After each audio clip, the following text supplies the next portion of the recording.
Hi everyone and welcome to my channel. Today, we're going to be talking about how to transfer money from Revolut to your bank account. I know that a lot of people are interested in using Revolut, but they're not sure how to transfer money to and from their accounts. So, I'm here to help you out. In this video, I'm going to show you how to transfer money from Revolut to your bank account in 3 different ways. Before we get started, I want to make it clear that I am not a financial advisor. The information in this video is for educational purposes only and should not be taken as financial advice.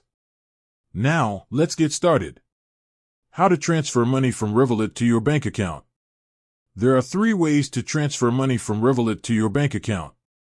Bank transfer. This is the most common way to transfer money from Revolut to your bank account.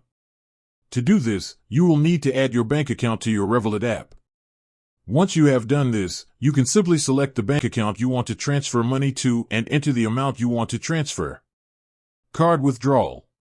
You can also transfer money from Revolut to your bank account by withdrawing cash from an ATM. To do this, you will need to use your Revolut card.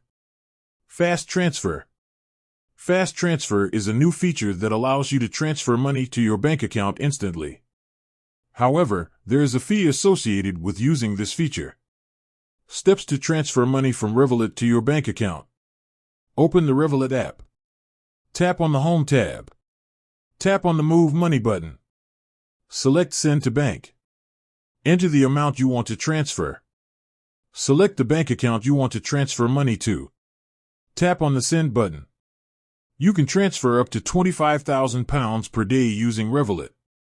There is no fee for transferring money from Revolut to your bank account using a bank transfer.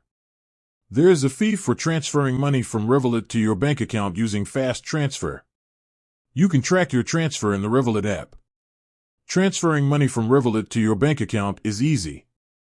There are 3 different ways to do it, and you can choose the method that is best for you. I hope this video has been helpful. If you have any questions, please leave a comment below. With that said, thanks for watching and until next time.